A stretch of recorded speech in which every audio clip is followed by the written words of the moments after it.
Hello मेरे प्यारे बच्चों, क्या हाल चाल? बढ़िया साहब। तो कैसे हो मेरे बब्बर शेर और शेरनियों? प्यारे बच्चों, आज हमारा केमिस्ट्री का क्वेश्चन पेपर हमारे सामने कुछ ही टाइम के बाद मिलने वाला है।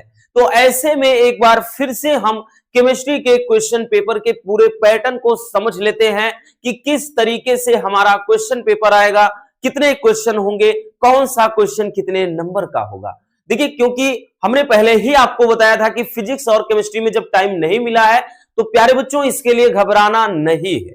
ठीक है ना? जो कुछ भी आपने यूं समझना पूरे साल पढ़ा है, बस आपको वही लिख देना है, कुछ भी आए। ठीक है ना? कुछ भी का मतलब जो टॉपिक आए उससे रिलेटेड चीजों को लिखना है। अब ऐसा नहीं कि जो मन में आए लिख दो। ठीक, चलिए देख लेते हैं एक और हम न्यू पैटर्न पर आधारित क्वेश्चन पेपर को, जो कि हुबहू आज के क्वेश्चन पेपर से पूरा मिलता जुलता रहेगा। और यहां तक कि भाई इसके लिए भी हम पूरे दावे के साथ करें कि यहां से आपके बहुत सारे क्वेश्चन पेपर आज के पेपर में छपने वाले हैं। ठीक है ना? तो ये केमिस्ट्री का क्वेश्चन पेपर आज आपका रहने वाला है। ठीक, आपका ये सेट नंबर दिया रहेगा, पूर्णांक 70 ही रहेगा। जैसा कि मालूम है फिजिक्स केमिस्ट्री बायोलॉजी में आपका 70 नंबर का ही क्वेश्चन पेपर रहता है। ठीक है, बाकी ये आपको बेसिक से इंस्ट्रक्शन दिए रहेंगे कि प्रत्येक क्वेश्चन के सामने नंबर दिया रहेगा। ठीक है, गणना के समस्त पद लिखना है, जहां जरूरत हो वहां पर क्या करना है, समीकरण लिखना है। चलिए शुरू करते हैं प्यारे बच्चों, बिना किसी देरी के क्वेश्चन पेपर को सॉल्व करना। चलिए, पहला क्वेश्चन जो होगा आपका, पहले में 6 क्वेश्चन, कितने नंबर मतलब 6 क्वेश्चन। अब 6 क्वेश्चन बहुत मतलब यूं समझना हमारे लिए बेनिफिट देने वाले हैं, क्योंकि ये जो 6 क्वेश्चन होंगे एक एक नंबर वाला बहुविकल्पी प्रश्न होंगे। और बहुविकल्पी प्रश्न में बच्चों आप सबको भी मालूम है ज्यादा कुछ करना नहीं है, भाई कौन सा सही है टिक करिए, फटाक से निकल जाइए। ठीक है ना? इसलिए ये 6 नंबर आपके लिए बहुत मदद करेंगे आपके नंबर को अच्छा बनाने में। ठीक है ना? चलिए, पहला है कि सही विकल्प चुनकर अपने उत्तर पुस्तिका में लिखिएगा। ठीक, तो पहले के का में दिया है कि संकुल यौगिक, जो कि एक ये संकुल यौगिक है CONH3 में उप सहसंयोजन संख्या कितनी है। यानी इसमें कह रहा है कि उप सहसंयोजन संख्या कितनी है। विकल्प आपका 6 है, 4 है, 3 है, 2 है। तो मेरे प्यारे रसगुल्लों, आपको बताना है कि इसमें सही कौन सा है। तो सही कौन सा है प्यारे बच्चों? तो कौन सा सही है? देखिए, कोई भी कोऑर्डिनेशन कंपाउंड हो, कोऑर्डिनेशन कंपाउंड जैसे K3, ठीक है, और FeCN6, अगर इस तरह से जैसे कोई दे दिया है, ठीक है ना, इस तरह से मान लेते हैं दे दिया है, तो हमने बताया बच्चों जब इसको 2 पार्ट में डिवाइड करेंगे, ये पूरा धनायन होता है, ये पूरा ऋणायन। ये क्या कहलाता है? केंद्रीय धातु परमाणु। केंद्रीय धातु परमाणु, केंद्रीय धातु परमाणु या केंद्रीय धातु आयन कहलाता है। और ये क्या है प्यारे बच्चों? तो इसको बोलते हैं लिगेंड। क्या कहते हैं? लिगेंड कहते हैं। और ये संख्या ही क्या होती है? उप सह संयोजन संख्या। क्या होती है? उप सह संयोजन संख्या। इस हिसाब से मेरे बब्बर शेर और शेरनियों, आपको आंसर पता चल गया कि हमारा जो पहला आंसर है वही क्या है? Correct answer. Option A is the right answer. ठीक है ना? तो ऑप्शन ए क्या होगा? सही होगा। तो ये जो नंबर होगा, अब जो यहां पर दिया रहेगा, ठीक है ना, वही क्या होता है? उप सहसंयोजन संख्या हो जाता है। चलिए दूसरे क्वेश्चन पर चलते हैं।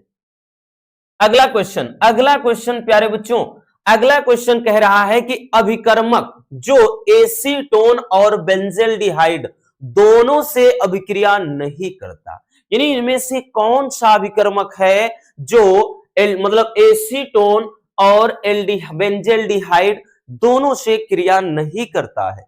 विकल्प है sodium hydrogen sulphide, phenyl hydrazine, या फिर फेहलिंग विलयन, या ग्रिग्नार्ड अभिकर्मक। बहुत प्यारा सा क्वेश्चन है। तो प्यारे बच्चों इसका सही विकल्प हो जाएगा फेहलिंग विलयन। देखिए, क्योंकि जो फेहलिंग विलयन होता है, अगर यहां पर आप देखें तो एसीटोन, ये भाई किसका है, किस समूह से है? तो ये किससे है? कीटोन से। तो कीटोन से तो क्रिया करता ही नहीं, कीटोन से है।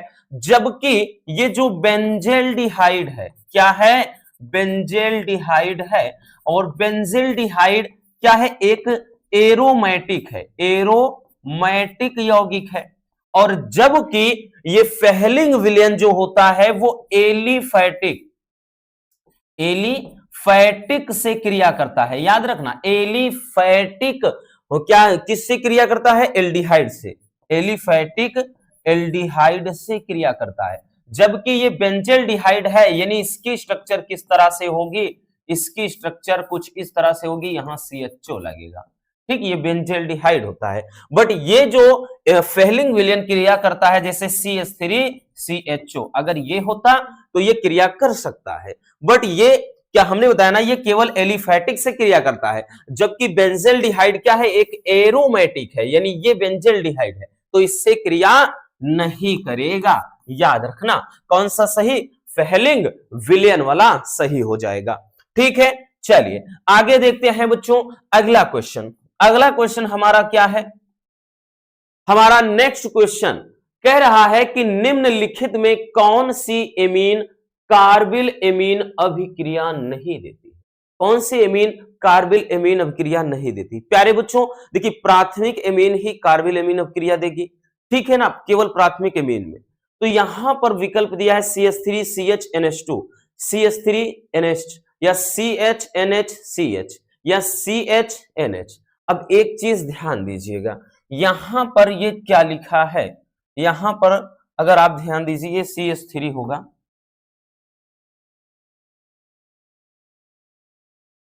ठीक है। तो देखिए ये क्या है, अगर इसकी स्ट्रक्चर समझें सही से तो ये लिखा क्या है, CH3 लिखा है, CH लिखा है, NH2 लिखा है, ठीक है, NH2 ये लिखा है। ये लिखा क्या है, तो ये तो मान लेते हैं CH3, ये NH लिखा है, और ये हम लिख सकते हैं CH3 ये NH, ऐसे भी चाहे नीचे लिख दें चाहे साइड में ही लिख सकते हैं। और ये क्या है, यहां पर भी ऐसे लिखा है, ये CH3NH, थोड़ा इसमें मिसप्रिंट हो गया बच्चों, CH3 लगेगा। अगर आप देखें प्यारे बच्चों तो ये क्या है, प्राथमिक एमीन है, क्योंकि प्राथमिक एमीन में क्या होता है, जिसमें आपका जो ये क्या होता है भाई, जो एमीन में देखिए प्राथमिक एमीन में हमने बताया था कि जब क्या है, हाइड्रोजन परमाणु को, अमोनिया से हाइड्रोजन परमाणु को एक हाइड्रोजन, मतलब क्या कहते हैं, क्या कहते हैं, एमीन में बताया था कि जब अमोनिया से हाइड्रोजन परमाणु को मतलब क्या कहते हैं, एक H निकाल कर, एक H निकाल दिया जाए, जैसे NH3 होता है, तो एक H निकाल कर उसमें एल्किल या एरिल समूह जोड़ दे तो वो प्राथमिक एमीन में आता है। एक में अगर इसमें देखें, या फिर ऐसे कह सकते हैं कि जिसमें अगर आप देखें ये NH2 है, ठीक है, एमीन है, NH2 है वो प्राथमिक कार्बन से जुड़ा है, ठीक है, इसमें भी जो N है वो प्राथमिक कार्बन से जुड़ा है, बट इसमें जो N है इधर भी जुड़ा है इधर भी, तो यहां पर यूं कह सकते हैं ये तो क्या है 1 डिग्री है, ये भी 1 डिग्री एमीन है, बट ये 2 डिग्री ये द्वितीयक एमीन है, ठीक है ना, ये भी 1 डिग्री है। तो हम ये कह सकते हैं कि यही वाला जो एमीन है, यही वाला जो एमीन है वो कार्बिल एमीन नहीं देगा, बाकी सबके सब देंगे क्योंकि सभी प्राथमिक एमीन है, बट ये वाला कैसा अमीन है, द्वितीयक एमीन है, ठीक है ना। चलिए देख लीजिए इसको भी, आगे चलते हैं बच्चों, आगे देखते हैं अगला क्वेश्चन। हमारा अगला जो क्वेश्चन है वो क्या है, कह रहा सबसे मीठा शुगर है, ठीक, सबसे मीठा शुगर या सबसे मीठी शर्करा कह सकते हैं। प्रकृति में सबसे मीठी शर्करा कौन सी है, मानव निर्मित की नहीं बात कर रहा है, बस यहां पर नेचर की, ठीक है। सबसे मीठा शुगर है कौन सा है, ग्लूकोज, फ्रक्टोज, सुक्रोज, मतलब ग्लूकोज, लैक्टोज, सुक्रोज, फ्रक्टोज। तो फ्रक्टोज क्या है, सबसे मीठी शर्करा है, सबसे मीठा शुगर है, और इसी को यानी ये क्या है, फलों की शर्करा है, ये क्या है, फलों की शर्करा, ठीक, फलों की शर्करा, यानी फल का जो मीठेपन का कारण होता है प्रमुख रूप से फ्रक्टोज होता है। और अगर यहाँ पे केन शुगर, गन्ने की शर्करा, तो वो किसे कहा जाता है, सुक्रोज को, सुक्रोज को, ठीक है। ग्लूकोज ये क्या है, अंगूर की शर्करा होती है। लैक्टोज क्या है? तो ये दही में शर्करा पाई जाती है। ठीक, ये चीजें याद रखिएगा आप। चलिए अगला क्वेश्चन देखते हैं। अगला क्वेश्चन बच्चों जो होगा ये भी, क्योंकि हमने बताया ना आपके टोटल 6 बहुविकल्पी प्रश्न होंगे। 6 बहुविकल्पी प्रश्न आपके बहुत ज्यादा नंबर देकर जाएंगे, ठीक है ना, क्योंकि 6 नंबर आसान नहीं होता फिजिक्स और केमिस्ट्री में, हालत खराब हो जाती है। ठीक, बट इतना भी आपको डरना नहीं है बच्चों, ठीक है ना, कि हाँ, क्योंकि अथवा में चीजें 5 क्वेश्चन मतलब 4 क्वेश्चन ये समझना कि 20 नंबर का तो 50 नंबर के पेपर में 20 नंबर का तो अथवा अथवा वाले में आएगा, तो वो तो कर ही सकते हो। ठीक, तो कह रहा है कि किस विटामिन की कमी से स्कर्वी रोग होता है? Vitamin K, vitamin C, vitamin E, vitamin A, तो कौन सा होगा? तो प्यारे बच्चों स्कर्वी यानी जो मसूड़ों का रोग होता है, जैसे पायरिया वगैरह है, दुर्गंध आना, तो स्कर्वी रोग किसकी वजह से होता है? तो ये होता है विटामिन सी की वजह से, ठीक है ना, विटामिन सी। विटामिन ए की कमी से कौन सा होता है? तो विटामिन ए की कमी से हम बात कर लें, ध्यान देना, विटामिन ए की कमी से होता है रतौंधी, रतौंधी, तो याद रखना। और विटामिन ई की कमी से क्या होता है? विटामिन ई की कमी से नपुंसकता, नपुंसकता या बांझपन, ठीक है। और विटामिन के की कमी से रक्त का थक्का न बनना, रक्त का थक्का न बनना,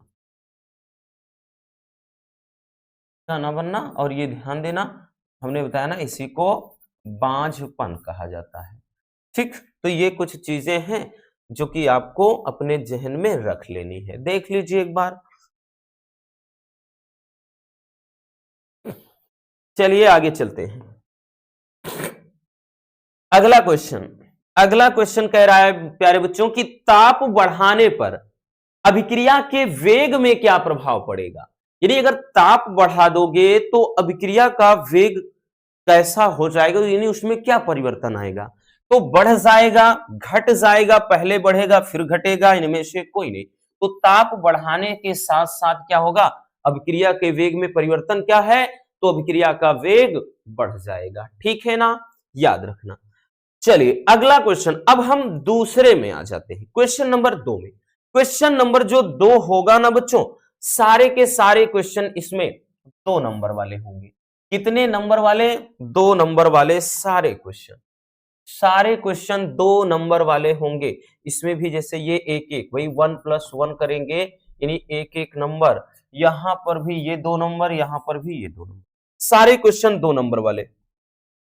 देखिए बोल रहा है कि मोलरता तथा मोललता को उदाहरण द्वारा दर्शाइए। नहीं, मोलरता किसे कहते हैं? कि किसी विलयन के 1 लीटर में उपस्थित या 1 लीटर विलयन में उपस्थित विलय के मोलों की संख्या को मोलरता कहते हैं। वही फार्मूला क्या होता है? M बराबर W/M इंटू कैप, ये V हो जाएगा, ठीक है, किसमें? ml में, ये ml में, उसके बाद 1000, ये मोलरता के लिए फार्मूला। अब मोललता में अंतर इतना, जहां आपने V यानी वैल्यूम आयतन बोला, वहीं आप क्या है? भार बोल देंगे। यानी 1 किलोग्राम विलायक में घुले विलेय के मोलों की संख्या को मोललता कहते हैं। उसके लिए फार्मूला M डैश बराबर लिखिए W/M गुणे विलायक का भार, ये ग्राम में रहेगा, और गुणे 1000, ठीक है ना, ये हो जाएगा मोललता। ठीक, अगला क्वेश्चन कि निम्नलिखित को समझाइए, लैंथेनाइड संकुचन या आकुंचन। देखिए इंपॉर्टेंट है बच्चों ये वाला क्वेश्चन कि लैंथेनाइड आकुंचन या संकुचन क्या होता है। देखिए लैंथेनाइड श्रेणी में परमाणु क्रमांक बढ़ने के साथ साथ उनकी परमाणु तथा आयनिक त्रिज्या घटती जाती है या कम हो जाती है। इसी कमी को ही क्या कहते हैं? लैंथेनाइड आकुंचन कहते हैं या लैंथेनाइड संकुचन, क्योंकि उनकी भाई परमाणुविक और आणविक जो त्रिज्याएं मतलब आयनिक त्रिज्याएं होती है वो कम होती जाती है, यानी संकुचित हो जाती है। ठीक, तो वही जो संकुचन या आकुंचन होता है वो क्या कहलाता है? लैंथेनाइड आकुंचन कहलाता है। अगला है कि लैंथेनाइड तथा एक्टिनाइड की ऑक्सीकरण अवस्थाएं लिखिए। तो लैंथेनाइड में प्यारे बच्चों याद रखना, लैंथेनाइड में क्या होता है? तो लैंथेनाइड में जनरली +3 ऑक्सीकरण अवस्था को दर्शाता है, कुछ में +2 +4 भी होता है, बट याद रखना अधिकांशतः +3। बट जो एक्टिनाइड होता है, एक्टिनाइड में प्यारे बच्चों +3 से कहां तक, +7 तक, ठीक है ना। यानी इसमें +3 +4 +5 +6 +7 ये इतनी दर्शाती है, ठीक, एक्टिनाइड में। समझ में आ गया क्वेश्चन। चलिए अगला क्वेश्चन की उपसंयोजन यौगिकों में संयोजकता आबंध सिद्धांत क्या है, बढ़िया से समझाया। यहां 3 क्वेश्चन आपके बनते हैं, फिर से सुन लीजिए। 3 के तीनों क्वेश्चन को, एक VBT आता है, एक CFT आता है और एक वर्नर थ्योरी आता है, ठीक है, वर्नर थ्योरी, ठीक है। याद रखना प्यारे बच्चों कि एक संयोजकता आबंध सिद्धांत, दूसरा क्रिस्टल क्षेत्र सिद्धांत, तीसरा वर्नर सिद्धांत। ये क्वेश्चन जरूर टपकेगा, याद रखना बच्चों, ठीक। चलिए अगला क्वेश्चन देखते हैं। ऊर्ज तथा फिटिंग अभिक्रिया को उदाहरण सहित समझाइएगा। तो यहां ऊर्जब क्रिया और फिटिंग। ऊर्जब क्रिया क्या होता है प्यारे बच्चों, देखिए जब एल्किल हैलाइड के 2 अणु सोडियम धातु से क्रिया करते हैं तो तो क्या बनाते हैं, तो बनाते हैं एल्केन, यानी हाइड्रोकार्बन एल्केन बनाते हैं। वो अभिक्रिया क्या है, ऊर्जब क्रिया कहलाती है। और फिटिंग में क्या होता है, इसमें हैलोएरिन के 2 अणु, तो जैसे ऊर्जब क्रिया में हमें पता है, जैसे एक ले लेते हैं CH3Cl, दूसरा CH3Cl, और उसके बाद सोडियम धातु से क्रिया कराएं शुष्क ईथर की उपस्थिति में, ठीक है ना, शुष्क ईथर की उपस्थिति में। तो यहां CH3, यहां CH3, तो CH3 निकाल दीजिए। बाकी यहां देखिए Cl है, यहां Na है, तो हो गया NaCl। बट प्यारे बच्चों यहां 2 Cl है तो 2 लगा दीजिए। अब 2 Na हो गया, यहां लगा दीजिए। तो ये आपका क्या आ गया, ऊर्जब क्रिया। और फिटिंग अभिक्रिया में क्या होता है, यही 2 क्या है, एरिल वाला ले लीजिए, एरिल वाला दोनों ले लीजिए, ठीक है ना, एरिल वाला, ठीक, जो कि बेंजीन की स्ट्रक्चर होती है, ये वाले दोनों को ये ले लेना है, ठीक है ना। ये लिखने के बाद जैसे Cl यहां लगा दीजिए, तो दोनों मतलब दोनों के दोनों एरिल वाला, तो जाकर के वो क्या बनाएगा, डाइफेनिल बनाएगा, ठीक है, डाइफेनिल बनाएगा, तब वो अभिक्रिया फिटिंग अभिक्रिया हो जाती है, ठीक, समझ में आ गया। चलिए आगे देखते हैं क्वेश्चन नंबर 3। देखिए प्यारे बच्चों क्वेश्चन नंबर 2 भी सारे क्वेश्चन 2 नंबर वाले होंगे और क्वेश्चन नंबर 3 में भी सारे क्वेश्चन 2 नंबर वाले। यानी अगर बात कर ले तो वहां से 2 चौके 8, यहां से भी 8, 16 नंबर का क्वेश्चन। कितने नंबर का, 16 नंबर का क्वेश्चन, ये 2 नंबर वाले ही रहेंगे। याद रखना बहुत बड़ा नंबर होता है। जैसे 3 के का में दिया है कि 28 ग्राम KOH जिसका अणुभार 56 है को 500 ml विलयन में यहां ये घोला गया है, तो विलयन की मोलरता ज्ञात कीजिए। तो भाई देखिए मोलरता के बराबर क्या होता है, M बराबर W/M गुणे ये V वैल्यूम गुणे 1000, ये वैल्यूम जो होता है ml में रहेगा। तो यहां से अगर हम देखें तो भाई भार कितना है प्यारे बच्चों, 28 है, ठीक है। अणुभार इसका निकाल के बोल दिया है 56, ठीक है ना। अब उसके बाद गुणे विलयन का आयतन कितना है, 500। अब उसके बाद यहां गुणे में 1000, तो 28 दूना 56, ठीक है ना। अब उसके बाद इसको देखिए ऊपर 1000 और नीचे भी 1000 हो गया, यानी 500 दूना 1000 कट गया, तो मोलरता कितना आया, 1 मोल प्रति लीटर आ गया। 1 मोल प्रति लीटर, यही क्या हो जाएगा, विलयन की मोलरता हो जाएगा, ठीक है ना, यही क्या हो जाएगा, मोलरता। तो मोलरता से रिलेटेड अगला है, कह रहा है कि मोलेसेज से एथेनॉल बनाने की विधि तथा रासायनिक समीकरण लिखिए। तो प्यारे बच्चों मोलेसेज से एथेनॉल कह रहा है कैसे बनाते हैं। अब देखिएगा मोलेसेज होता क्या है, तो मोलेसेज है किसे कहा जाता है, तो ये शर्करा है, शुगर है, ठीक है। तो यहां पे ध्यान देना, सबसे पहले क्या करते हैं, जैसे ध्यान से समझिएगा, C12 H22 O11, इसका जब हम जल अपघटन कराते हैं, क्या कराते हैं बच्चों, जल अपघटन। जब इसका जल अपघटन कराते हैं तो सबसे पहले बच्चों ग्लूकोज तथा फ्रक्टोज बनेंगे, ठीक है ना। तो जैसे यहां पे आएगा ये C6H12 O6 ये बन गया। दूसरा अणु भी क्या बनेगा, दूसरा भी C6H12O6। ये ग्लूकोज और फ्रक्टोज बनेंगे। क्या बनेगा, ग्लूकोज और ये दूसरा फ्रक्टोज बनेगा, ग्लूकोज और फ्रक्टोज बन जाएगा। ठीक है ना। इसके जल अपघटन में, जब इसका जल अपघटन कराएंगे, ठीक, जल अपघटन में। अब उसके बाद दूसरे स्टेप में देखिए क्या कराते हैं। दूसरे स्टेप में जो ग्लूकोज है, दूसरे स्टेप में बच्चों यानी किण्वन कराएंगे। क्या कराएंगे, किण्वन, फर्मेंटेशन, किण्वन कराएंगे। यानी इसमें C6H12O6 है। किसका, ग्लूकोज का। ग्लूकोज का यहां पे जाइमेस एंजाइम की उपस्थिति में किण्वन जब कराएंगे तो ये बन जाएगा C2H5OH और साथ में CO2 बन गया। बट बच्चों इसको संतुलित करना पड़ेगा। देखिए यहां पर 2 लगा देंगे, 2 दूना 4, 4 कार्बन हो गया, 2 यहां भी लगा दीजिए, 4 2 6 कार्बन बराबर हो गया। हाइड्रोजन 12 है तो यहाँ पे 2 पंजे 10, 2 12 बराबर है। ऑक्सीजन 6 है तो 2 ऑक्सीजन यहाँ, 2 दूना 4 ऑक्सीजन यहाँ, 4 2 6 बराबर। यही तो है एथिल एल्कोहल। क्या है, एथिल एल्कोहल।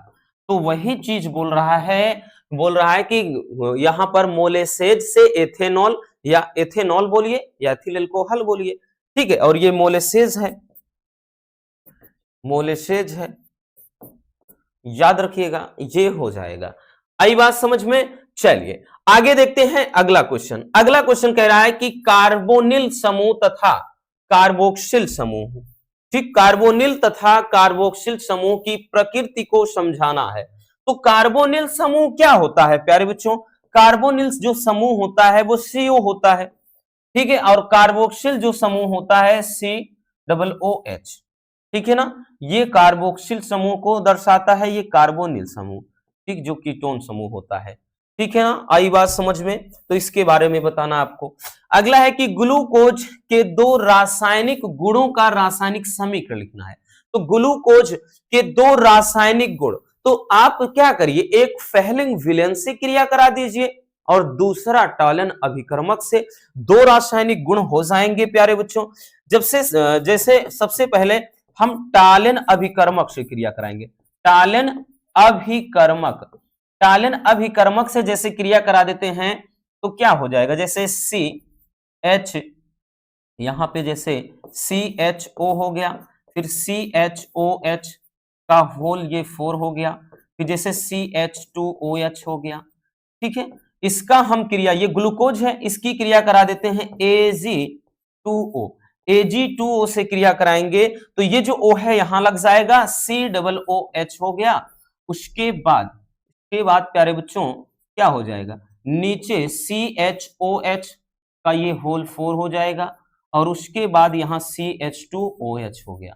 और साथ में क्या बचा, Ag2 है तो यहां पे 2Ag, यानी रजत दर्पण का अवक्षेप। और ये क्या बनाएगा, ग्लूकोनिक अम्ल। इसको क्या बोलते हैं, ग्लूकोनिक अम्ल। क्या है ये, ग्लूकोनिक अम्ल बन जाएगा, ठीक। ये पहला हो जाएगा, ठीक है ना। इसके 2 पूछ रहा है और दूसरे में कुछ मत करिएगा, पहला तो ये रहा, ठीक है। और दूसरे में यहां पर केवल क्या है, क्यूप्रिक ऑक्साइड यानी CuO कर दीजिए।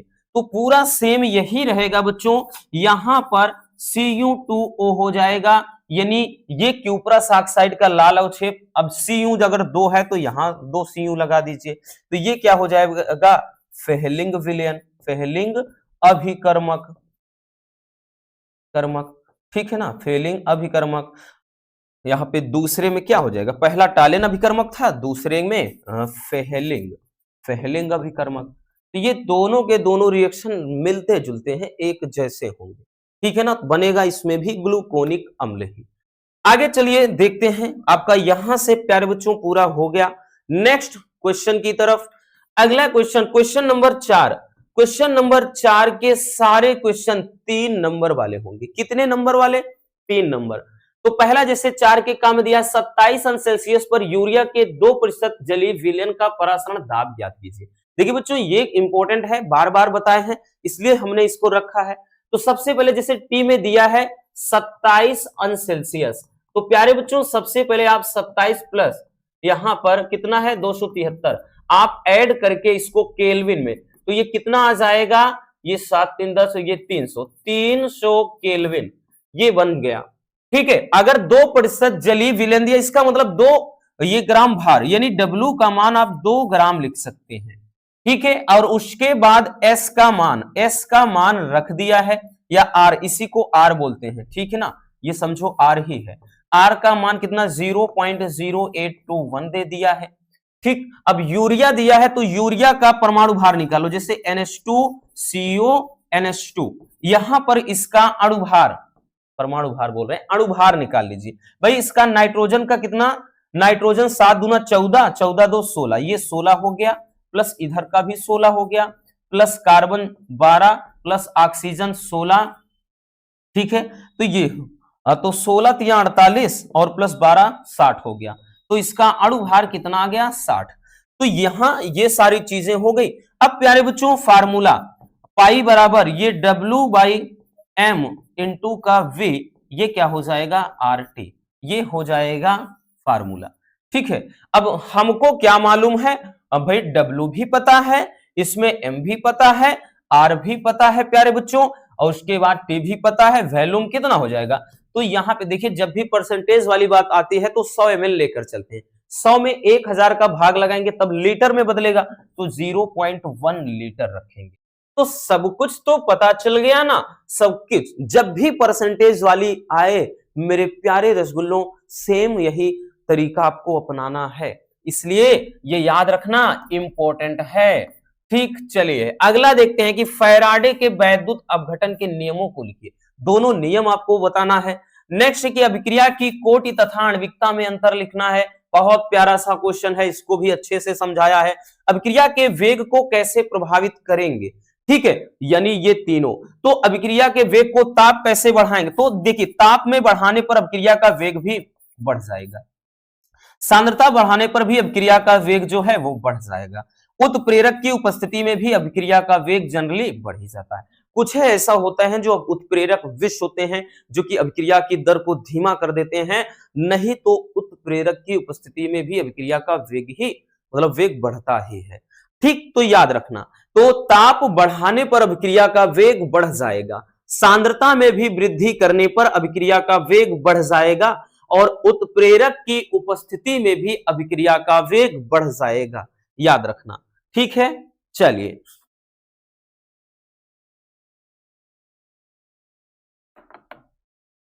हो गया। आगे देखते हैं बच्चों क्वेश्चन नंबर 5। क्वेश्चन नंबर जो 5 होगा ना बबुआ, वो सारे क्वेश्चन यहां पे 4 नंबर वाले होंगे। जैसे यहां पे निर्नष्ट समीकरण, ये निर्नष्ट है भैया, निर्नष्ट समीकरण, ठीक है, ये निर्नष्ट समीकरण है। निर्नष्ट समीकरण क्या है, और मानक इलेक्ट्रोड विभव तथा इलेक्ट्रोड विभव में संबंध, यानी इसके लिए जो निर्नष्ट समीकरण होता है उसके लिए संबंध बताना है। तो संबंध क्या होता है, E बराबर E0 माइनस का 2.303 RT अपान क्या हो जाता है NF, ठीक है, RT अपान NF हो जाता है। फिर उसके बाद लॉग बेस 10, यहां पे क्या होता है M, ठीक है, धातु आयन, और नीचे धातु आयन की सांद्रता हो जाती है। यही क्या होता है निर्नष्ट समीकरण हो जाता है, जहां पे E क्या है इलेक्ट्रोड विभव, E0 मानक इलेक्ट्रोड विभव, ठीक, R क्या है गैस स्थिरांक, T क्या है ताप बताएगा, N क्या है इलेक्ट्रॉन की संख्या, F क्या है फैराडे नियतांक, M क्या है धातु है, ठीक, M पे N प्लस क्या है धातु आयन की सांद्रता है। ठीक है, इतना चीज याद रखना आप बच्चों, यही क्या है निर्नष्ट समीकरण होता है, और आपको निर्नष्ट समीकरण के बारे में बताना है। अगला देखते हैं, राउल्ट के नियम की व्याख्या करना है, काफी इंपॉर्टेंट है। नेक्स्ट वर्नर सिद्धांत की व्याख्या करना है, ये भी इंपॉर्टेंट है। वर्नर सिद्धांत इसके पहले भी हमने बताया है। टालन अभिकर्मक क्या है, और इस अभिकर्मक की ग्लूकोज व फ्रक्टोज के साथ क्रिया का रासायनिक समीकरण लिखना है। ये भी मोस्ट इंपॉर्टेंट है बच्चों, क्योंकि 2024 में आया है बट 25 में नहीं, लेकिन इंपॉर्टेंट क्वेश्चन है और इसको बढ़िया से करवाए भी हैं, ठीक है ना, इसमें आपका लास्ट वाले चैप्टर में। चलिए अगला क्वेश्चन देखते हैं, क्वेश्चन नंबर 6। अब यहीं से बच्चों आपके 5 नंबर वाले क्वेश्चन की शुरुआत होती है। यहां में जैसे 6 में का और खा करके आएगा, तो का में भी अथवा वाला रहेगा, खा में भी अथवा वाला रहेगा। तो 5 के यहां मतलब 6 के का में देखिए, हैलो एल्केन के प्रतिस्थापन अभिक्रियाओं का क्रियाविधि समझाना। ठीक है ना, ये भी इंपॉर्टेंट है, एक बार जाते जाते देख लेना। अथवा में दिया है हैलो एल्केन के एक आणविक नाभिक रागी, ठीक, यानी SN1, ठीक है, SN1 तथा 2 आणविक नाभिक रागी प्रतिस्थापन अभिक्रिया यानी SN2 अभिक्रिया की क्रिया विधि को समझाना है। दूसरा है कि प्राथमिक, द्वितीयक व तृतीयक एल्कोहल की निर्जलन अभिक्रियाओं का रासायनिक समीकरण देना है तथा प्राथमिक एल्कोहल के निर्जलन की क्रिया विधि को समझाना है।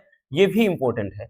इसमें अथवा में दिया है कि फिनॉल से कैसे प्राप्त करेंगे, यानी फिनॉल से ये सारी चीजें, जैसे 4 नाइट्रोफिनॉल या फिर पिक्रिक अम्ल, ये पिक्रिक अम्ल वाला तो इंपॉर्टेंट है, या 4 ब्रोमोफिनॉल या सैलिसिल एल्डिहाइड या यहाँ पे बेंजोफिक्वेनोन। देखिए बच्चों, ये सारी चीजें अगर आपको याद हो तो जैसे फिनॉल के बनाने की विधि और रासायनिक गुण में हमने सब कुछ करवाया था। देखिए क्या होता है जब और कैसे प्राप्त करोगे, ये जो भी कंपाउंड होते हैं उन्हीं में जो बनाने की विधियां हैं और रासायनिक गुण हैं उन्हीं में से आता है, कहीं नए, मतलब ऐसा नहीं है कि कहीं और से बन के आता है, नहीं बच्चों, इतना याद रखिएगा। ठीक है, चलिए, तो इस तरीके से क्वेश्चन होगा। और क्वेश्चन नंबर 7 में भी आपका अथवा करके, यानी का में अथवा करके आएगा, खा में अथवा करके। तो जैसे दिया है 7 के का में निम्नलिखित पर संक्षिप्त टिप्पणी लिखिए, ठीक, जिसमें कार्बिल एमीन अभिक्रिया, जैसे दूसरा हाफमान ब्रोमेमाइड अभिक्रिया, तीसरा एस्टीकरण, ठीक है, एस्टरीकरण। तो मोस्ट इंपोर्टेंट है, यानी नेमिंग रिएक्शन तो एक बार देख ही लेना बच्चों।